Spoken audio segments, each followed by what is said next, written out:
आमचे भाऊ श्रीधर साळवी, सन्माननीय बंधू नरेश जाधव, सन्माननीय बंधू बर्वे साहेब, संजय भाऊ, कांबळे बाबा, प्रकाश दादा, चिरणकर ताई, इकडे मोरे आणि मोहिते, या सर्वांना, तसेच आज उपस्थित असलेले सर्व संघटनांचे, मुख्यतः सुपारक धम्मसेवा संघाचे कार्यकर्ते, प्रबुद्ध मित्रमंडळाचे कार्यकर्ते, सर्व शाखांचे कार्यकर्ते, महिला मंडळांचे कार्यकर्त्या, अध्यक्ष, उपाध्यक्ष, सेक्रेटरी आणि सर्व उपस्थित महिला बंधू आणि भगिनींनो, आपणा सर्वांना माझा मानाचा जय भीम, जय भीम, जय भीम। आज डॉक्टर बाबासाहेब आंबेडकरांची जयंती साजरी करण्यासाठी आपण इथे एकत्रित झालेलो आहोत। आपणास ज्ञात आहे की ही जयंती केवळ भारतातच नाही तर भारताच्या बाहेर देश विदेशात सामाजिक, राजकीय आणि सांस्कृतिक चळवळीची दिशादर्शक म्हणून साजरी केली जाते। आजचा दिवस केवळ डॉक्टर बाबासाहेब आंबेडकरांची जयंती म्हणूनच साजरा केला जात नाही, तर स्वातंत्र्य, समता आणि बंधुतेचा लढा देणारे दिशादर्शक आणि त्या लढ्याचे प्रतीक म्हणूनही देश विदेशात साजरी केली जाते। त्याचे कारण असे आहे की डॉक्टर बाबासाहेब आंबेडकर हे एक भारतीय इतिहासातीलच नव्हे तर जगाच्या इतिहासातील युग प्रवर्तक होते।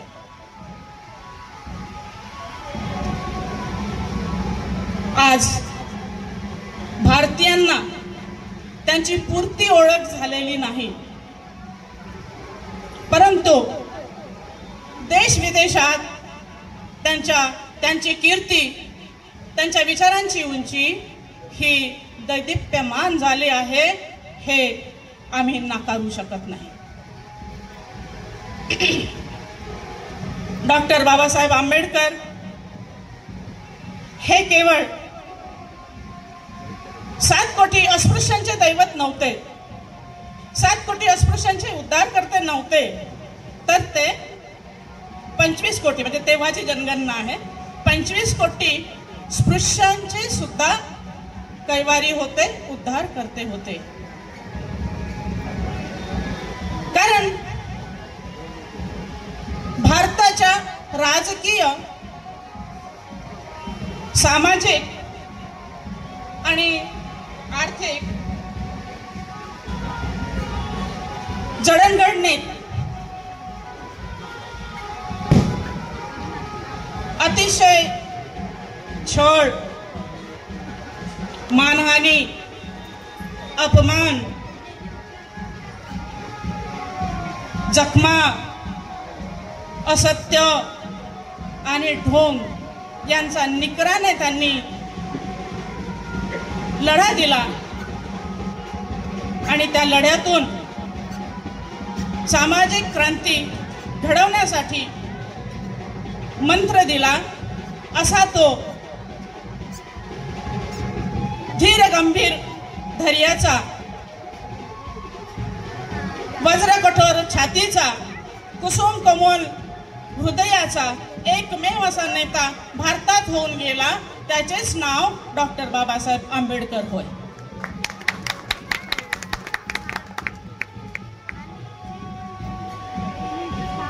आज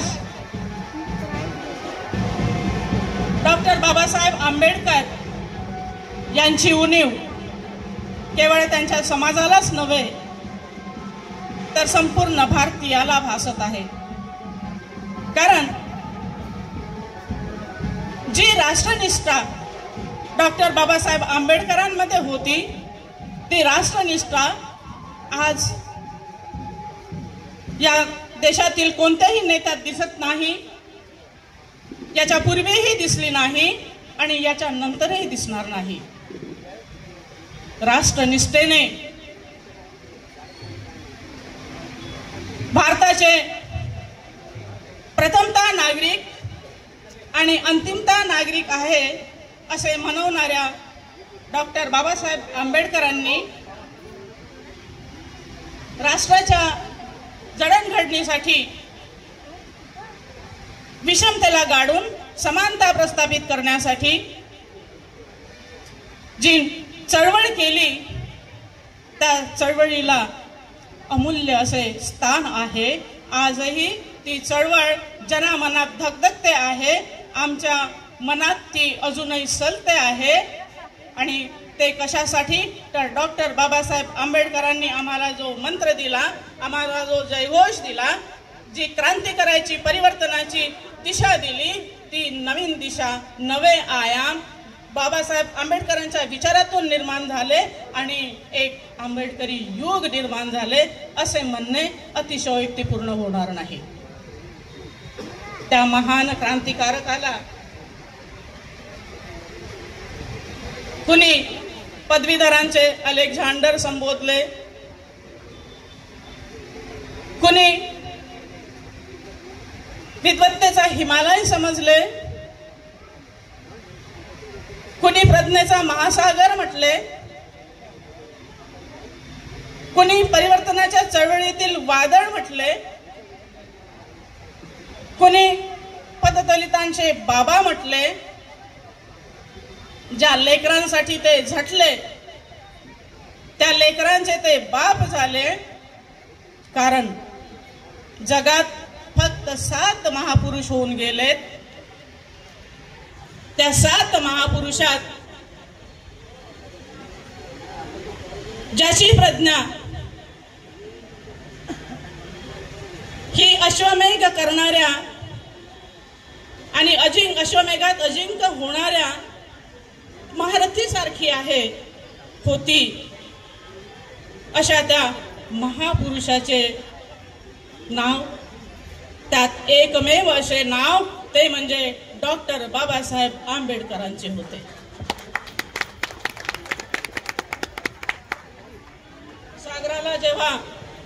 सागराला जेव्हा भरती येते आणि लाटा खवळलेल्या असतात, त्या लाटा आकाशापर्यंत उंची गाठण्याचा प्रयत्न करतात, उंच उडतात. त्याप्रमाणेच डॉक्टर बाबासाहेब आंबेडकरांची उंची, त्यांच्या विचारांची कीर्ती दिवसेंदिवस वाढत आहे. गल्ली ते दिल्ली, देश ते विदेश, अशी 2 महिने ज्या व्यक्तीची जयंती साजरी केली जाते, ते एकमेव असे आमचे डॉक्टर बाबासाहेब आंबेडकर होत. हे आम्हाला मान्य करावेच लागते.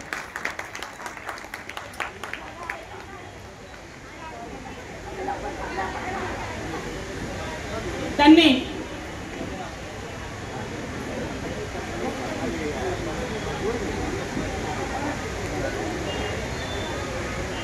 तत्व आणि नियम यात फरक असतो. तत्व आणि नियम यात फरक असतो, फार मोठा फरक असतो.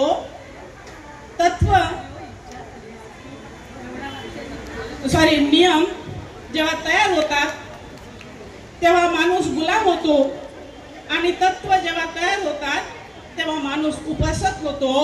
डॉक्टर बाबासाहेब आंबेडकरांना तत्वांचा उपासक होणारा देश निर्माण करायचा होता आणि त्यासाठी त्यांनी हजारो वर्ष मृतपाय झालेल्या माणसात प्राण ओतले.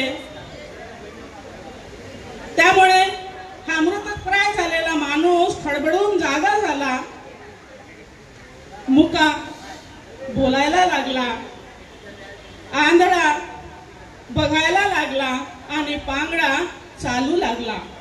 एवढे मोठे महान कार्य हे डॉक्टर बाबासाहेब आंबेडकरांनी केले. त्यासाठी डॉक्टर बाबासाहेब आंबेडकरांनी मंत्र दिला. काय मंत्र दिला? शिका आणि शिकवा. शिका, फक्त एकटे शिकू नका, तर शिकवा, दुसऱ्यांनाही शिक्षित करा, तरच या देशातील अज्ञान आणि अंधकार नाहीसा होईल. शिका आणि शिकवा, सोबतच संघटित होऊन संघर्ष करा. संघर्ष कशासाठी? तर संघर्ष समतेसाठी संघर्ष करा. अन्यायाविरुद्ध लढण्यासाठी संघर्ष करा. संघर्ष हा आपल्या जीवनाचा भाग जरी असला तरी त्यासाठी एकट्या माणसांनी संघर्ष करता येत नाही. त्यासाठी एकीची गरज होत असते. एक मूठ जेव्हा तयार होते तेव्हा तिचा दणका जोरात लागतो. आजही आमच्या समाजात जागोजागी अन्याय होतात, ऑफिसेसमध्ये अन्याय होतात, जातीभेद पाळला जातो. अगदी मी जिथे होते तिथे देखील मला असा त्रास सहन करावा लागला, परंतु मी एकटी होते. एकटी असल्यामुळे मला संघर्ष करता आला नाही. पण मी जर एकजुटीने असते तर मी तिथे संघर्ष केला असता आणि तिथला जातीभेद दाबून टाकला असता. ही आहे एकीची जूट. ती एकजूट आपणात असणे अतिशय आवश्यक आहे.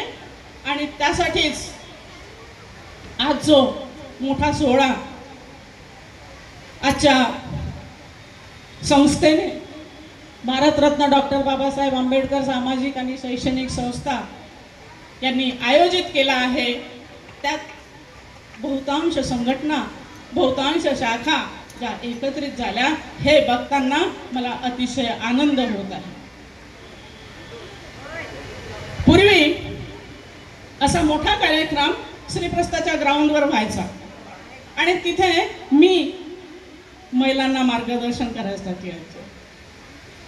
असे काही वर्ष झाले आणि नंतर तर श्रीप्रस्थाचं ग्राउंड गेलं, फूट झाल्या, शाखा वेगळ्या झाल्या, आपला कार्यक्रम करू लागल्या आणि आम्ही सगळे आमची शाखा करत राहिलो. तर कृपया हा शाखा शब्द सोडून द्या, आम्ही हा शब्द ठेवा, तेव्हाच ती एकजूट होईल आणि आपल्याला संघर्ष करता येईल. आपल्या इथे सविता जाधव बसलेल्या आहेत. त्यांनी त्या दिवशी मला फोन करून विचारलं, ताई तुम्ही रॅलीमध्ये नाही आलात? ताई तुम्ही रॅलीमध्ये नाही आलात कशासाठी? तर तुम्ही बघा, तुम्ही मागे म्हणाला होतात ना त्याप्रमाणे सगळे लोक आले, कोणी शाखा म्हणत नाही तो. तर मला अभिमान वाटला की चला कोणीतरी या गोष्टीचं अवलंबन करते आहे. असो, हा विषय वेगळा आहे. तर भारतात अशा प्रकारे भारतात माणूसरूपी वादळ निर्माण झालं आणि त्यांनी गुलामीच्या बेड्या तटातट तोडल्या. तो एकमेव माणूस म्हणजेच आपले डॉक्टर बाबासाहेब आंबेडकर.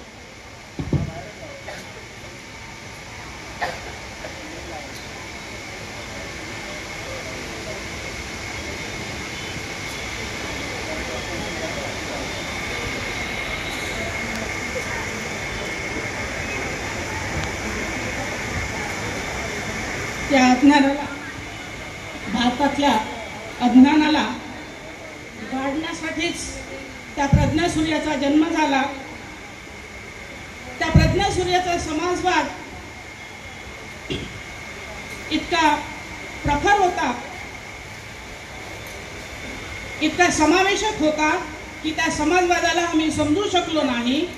आज त्यांच्यावर जी टीका केली जाते की ते एका समाजाचे नेते होते, त्यांनी जरा निरीक्षण करावे आणि निरीक्षण करून शोधावे की खरोखर हा एका समाजाचा होता का, की बहुजन हिताय बहुजन सुखाय अशी त्यांची मनोभावना होती.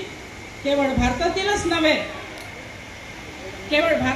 नव्हे तर संपूर्ण जगातील संकटांना, संपूर्ण जगातील विचारांना एका कवेत घेण्याची ताकद त्या महामानवात होती.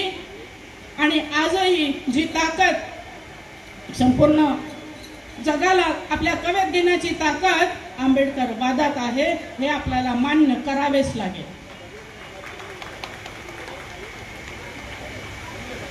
बाबासाहेबांनी या देशासाठी काय केले नाही, काय केले नाही.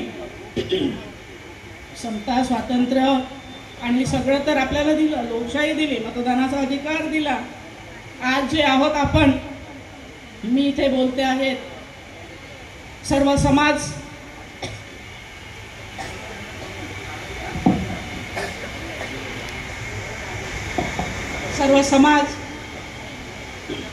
जो आज शिकतो आहे, मोठ्या मोठ्या पदावर जातो आहे, मोठ्या मोठ्या घरातून वावरतो आहे, चांगले कपडे घालतो आहे, चांगले अन्न भोजन करतो आहे, ते कशाचे लक्ष नाही, कोणाची देण आहे, ती माझ्या बाबासाहेबाची देण आहे. मध्यंतरी मेसेज फिरायचा, तुमच्या सर्वांच्या खिशाला जो पेन आहे ती बाबासाहेबाची देण आहे. हे अगदी सत्य आहे, त्रिवार सत्य.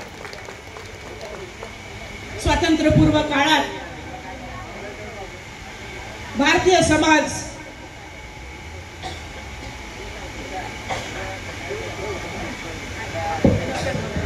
स्वातंत्र्यपूर्व काळात भारतीय समाज हा विविध धर्मांनी, विविध जातींनी, विविध भाषांनी, विविध प्रांतांनी विभागलेला होता.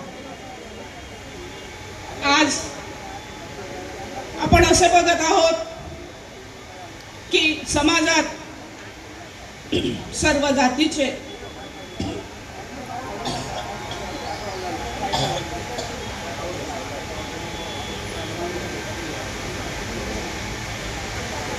समाजाचे, जातीचे आणि धर्माचे लोक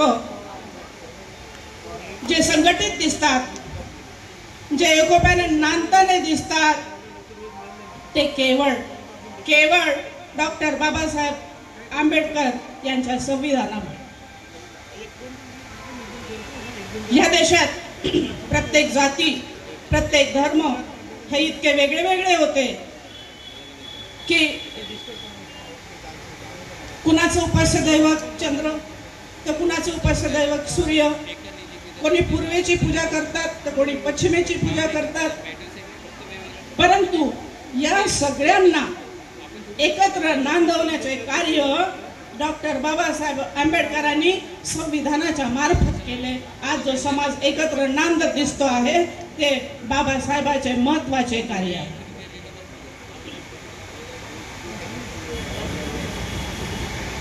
म्हणून असे म्हणता येईल की आज जो भारतीयांचा सर्वश्रेष्ठ ग्रंथ आहे तो ग्रंथ म्हणजे ग्रंथराज भारतीय संविधान. कारण या भारतीय संविधानाने जगण्याची पद्धत शिकवली, भारतीय समाजाला सांस्कृतिक मूल्य प्राप्त करून दिले, लोकशाही प्राप्त करून दिली, भारतीय समाजाला स्वातंत्र्य, समता आणि बंधुत्व या त्रिसूत्रीतून एकत्र बांधले. या भारतीय समाजाचे सक्षमीकरण डॉक्टर बाबासाहेब आंबेडकरांनी संविधानामार्फत केले आणि म्हणूनच तो ग्रंथ आज सर्वश्रेष्ठ आहे.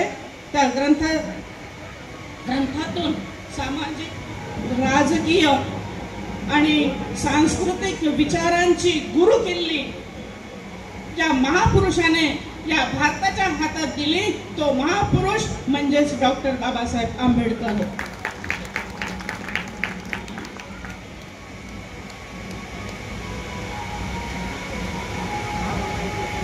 डॉक्टर बाबासाहेब आंबेडकरांनी आमच्या हाती मूलभूत अधिकाराचा खजिना दिला. खजिनाचे त्यांनी त्यांच्या विचाराची देणगी न्याय,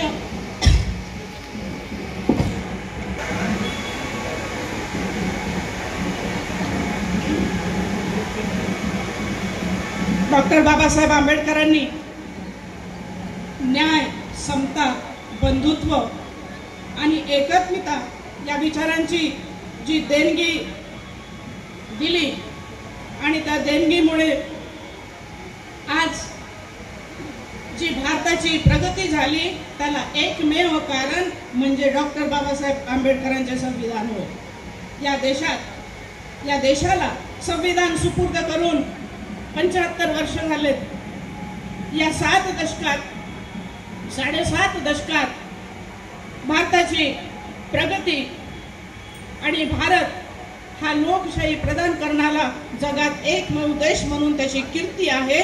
ती देखील केवळ डॉक्टर बाबासाहेब आंबेडकरांच्या संविधानामुळेच आहे. डॉक्टर बाबासाहेब आंबेडकर यांचे विचार इतके क्रांतीप्रवण होते की त्यांच्या विचारांनी अनेकांनी आंदोलनं केलीत आणि भारतात एक नवे युग निर्माण झाले. त्या युगालाच आंबेडकरी युग असे संबोधले जाते. आज या आंबेडकरी युगाची आपल्या समाजाला अत्यंत आवश्यकता आहे. शिक्षणाशिवाय तरुणोपाय नाही. बाबासाहेब म्हणायचे शिक्षणाशिवाय तरुणोपाय नाही.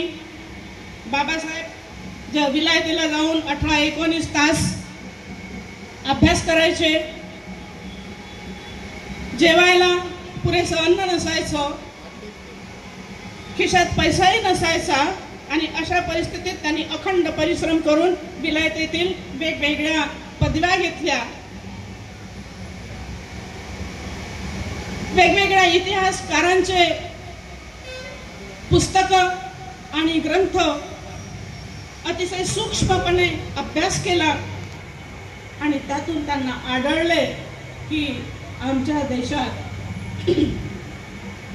जे शूद्रातिशूद्र म्हणून वर्गगणना केली जाते आणि त्यांना मानवतेच्या अधिकारापासून डावलले जाते ते कशामुळे, तर वैदिक हिंदू संस्कृतीमध्ये मनुस्मृती नावाच्या आचारसंहितेमुळे आमचे मानवीय अधिकार डावलले जात आहे यांचा त्यांना अनुभव आला आणि तसे त्यांना त्या इतिहासातून दिसून आले.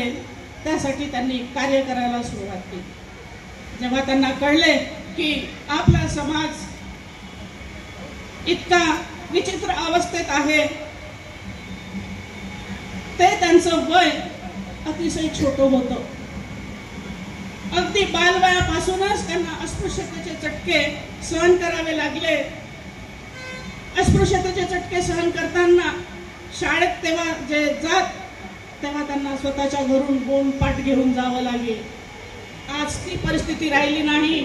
आज आपल्याला त्या सुविधा सगळ्या ज्या निर्माण झाल्या त्या डॉक्टर बाबासाहेब आंबेडकरांनी कलम 45 मध्ये ते सांगितले की विद्यार्थ्यांना मोफत आणि सक्तीचे शिक्षण दिले जावे आणि तिथून सुरुवात झाली शिक्षणाला. बाबासाहेब आंबेडकर जेव्हा लहान होते तेव्हा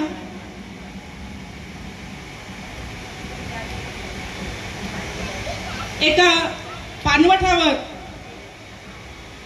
स्पृश्यांच्या पाणवठ्यावर चुकून पाणी प्याले आणि पाणी पिताना सापडले तर स्पृश्य लोकांनी त्यांना जनावरांसारखे झोडपून काढले.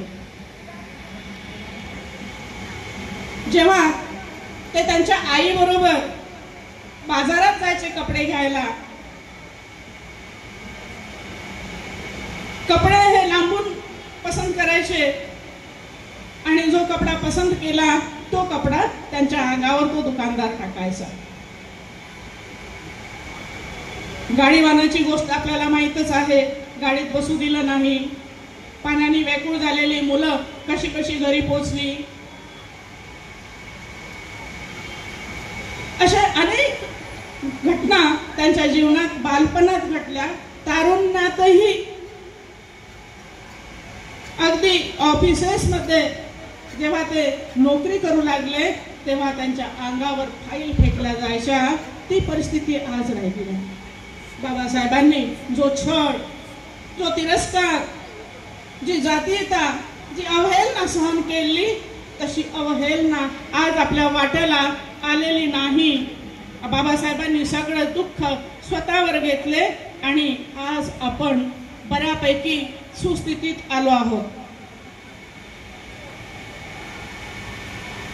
या सगळ्यातील मूळ जाती प्रथेच्या व्यवस्थेमध्ये होते आणि ही जाती प्रथा ही तेव्हाच्या अर्थव्यवस्थेप्रमाणे श्रम विभाजनाप्रमाणे होती, परंतु ती उतरंडीतून निर्माण झाली. ती उतरंड फक्त छोट्या लोकांसाठी वरची होती आणि बाकीचे सगळे खाली म्हणजे पददलित होते. त्या पददलितांसाठी शिक्षणाची सोय करणे आवश्यक आहे असे बाबासाहेबांचे धोरण होते. त्यासाठीच त्यांनी पीपल्स एज्युकेशन सोसायटी तसेच औरंगाबाद येथे मुलींची शाळा काढली, मिलिंद महाविद्यालय. त्यांच्या क्रांतिकारक विचारांनी प्रभावित होऊन जाईबाई चौधरी यांनी 1924 साली महिलांसाठी संत चोखामेळा ही शाळा काढली. शांताबाई दानी यांनी त्यांच्या विचारातून प्रभावित होऊन प्रत्यक्ष राजकारणात सहभाग केला आणि स्त्री शिक्षणाची चळवळ गतिमान केली आणि आज सर्व स्त्रिया शिक्षण घेत आहेत, मोठमोठ्या पदावर जात आहेत, राष्ट्रपती प्रधानमंत्री सारखे पद भूषवत आहेत. हे सगळे बाबासाहेबांमुळे घडते आहे, हे या भारताने कधीही विसरू नये. खर तर आज सर्व समाजातील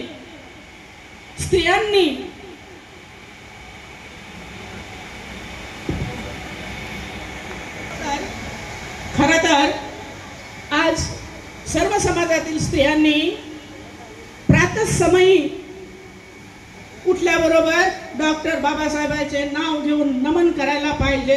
एवढी त्यांची विद्वत्ता, एवढे त्यांचे कार्य थोर आहेत. डॉक्टर बाबासाहेब आंबेडकर अर्थतज्ञ होते. सर्वप्रथम ते अर्थशास्त्राचे विद्यार्थी होते आणि नंतर ते अर्थशास्त्राचे प्राध्यापकही झाले. तत्कालीन हिंदू अर्थव्यवस्था जी उतरंडीवर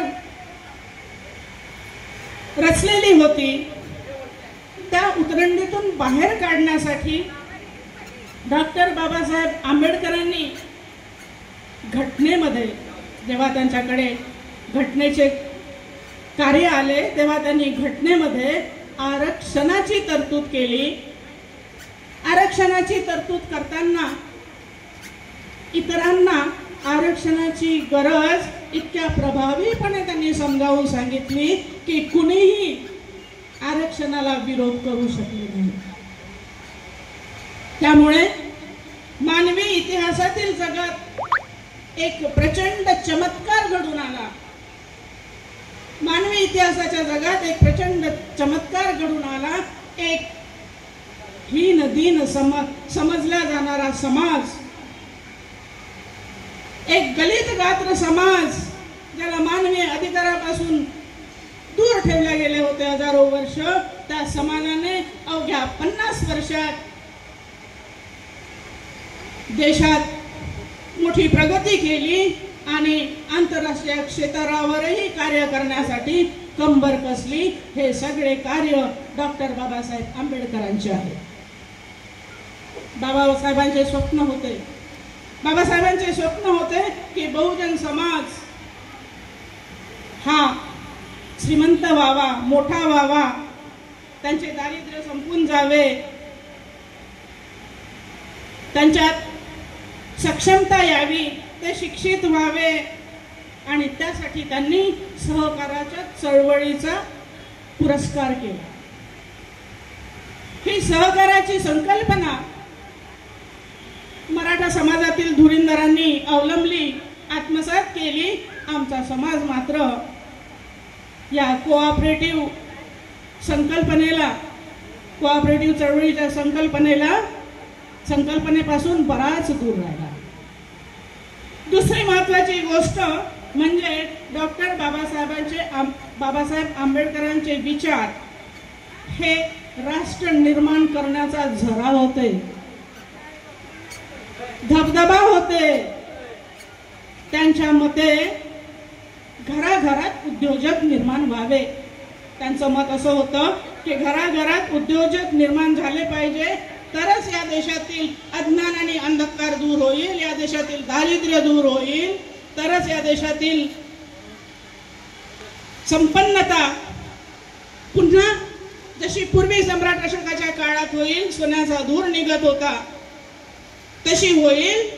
ही संकल्पना देखील जपानांनी आत्मसात केली, जपानांनी प्रत्यक्षात आणली आणि तो चिमुकला देश प्रचंड मोठा झाला, प्रचंड प्रगतीपथावर गेला आणि आम्ही मात्र जेथे आहोत तेथेच आहोत. जपानसारख्या देशाने बाबासाहेबांची दुसरी संकल्पना देखील आत्मसात केली, ती म्हणजे उत्पादक आणि ग्राहक यांच्यामध्ये एजंट नकोत. उत्पादक आणि ग्राहक यांच्यात एजंट असल्यामुळे जनतेची पिळवणूक होते, जनता गरीब होते, गरीब गरीबच राहतो, श्रीमंत श्रीमंतच होतो. ही संकल्पना डॉक्टर बाबासाहेब आंबेडकरांची होती. ही संकल्पना देखील जपानी अर्थतज्ञांनी त्यांच्या संविधानात कायदे करून एजंटगिरी नाहीशी केली आणि आज आपला देश गरीबच राहिला. आपण मात्र बाबासाहेबांच्या विचारांची पायमल्ली केली. आज बाबासाहेबांच्या विचारांची अशी पायमल्ली झाली नसली तर भारताचा इतिहास काही वेगळाच असता, हे आपल्या सर्वांना मान्य करावेच लागेल.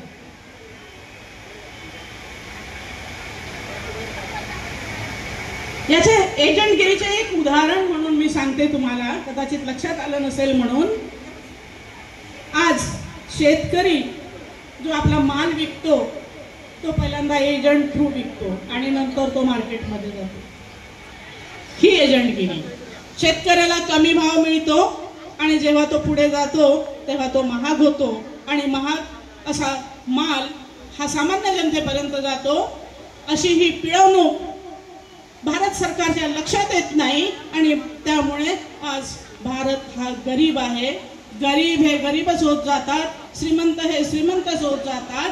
गरीब आणि श्रीमंताची दरी ही कायम ठेवण्याची षडयंत्र आजही भारत सरकार करत आहे असे मला म्हणावेसे वाटते.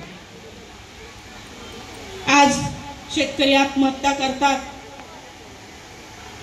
जागोजागी बेरोजगारी आहे, दारिद्र्य आहे, अत्याचार होतात, अन्याय होतात, बलात्कार होतात, जातीभेदामुळे कितीतरी लोकांच्या झोपड्या जाळल्या जातात. हे सगळं कशामुळे होते तर डॉक्टर बाबासाहेब आंबेडकरांचे विचार आत्मसात न केल्यामुळे होते. हे विचार जर आत्मसात केले असते तर आज भारताचा विकास हा जबरदस्त दुप्पट तिप्पट पटीने झाला असता.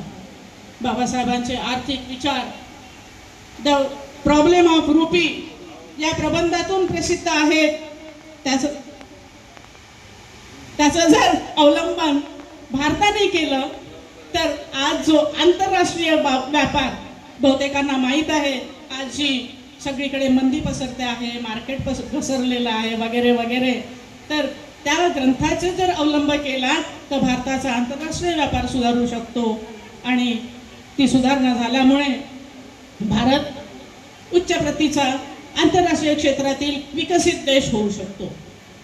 अशा या स्वातंत्र्य, समता आणि बंधुता या त्रिसूत्रीचा अवलंब करणाऱ्या महामानवाने शेवटी एकच विचार केला की ज्या धर्मात आम्हाला मानाचे स्थान मिळू शकत नाही, ज्या धर्मात आम्हाला मानवतेचे मूल्य जपता येत नाही, त्या धर्मातून बाहेर पडायचे.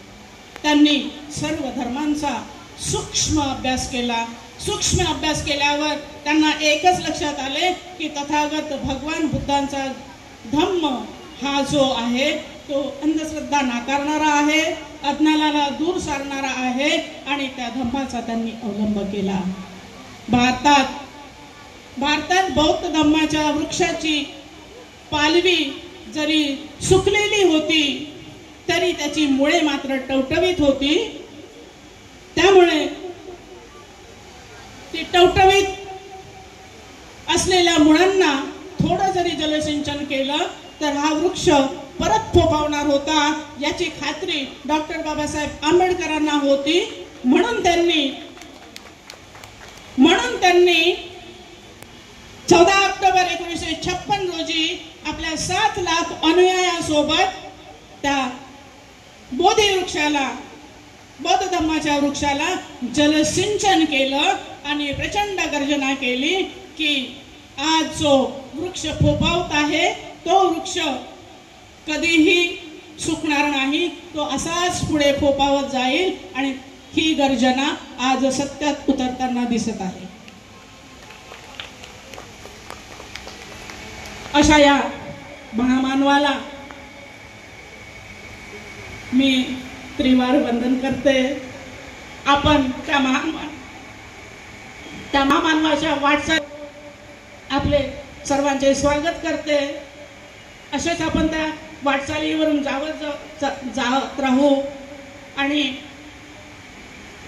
मला इथे बोलण्याची संधी उपलब्ध करून दिली हा माझा बहुमान समजते आणि माझे ते वाढलेले शब्द थांबवते. आपण सगळे ऑर्केस्ट्राची वाट बघत आहात हे मला समजते आहे, म्हणून नव्हे पण प्रचंड येणारा खोकला आणि ह्या सगळ्या गोष्टीमुळे मी थांबवते आहे. सगळ्यांना परत एकदा मानाचा जय भीम. धन्यवाद.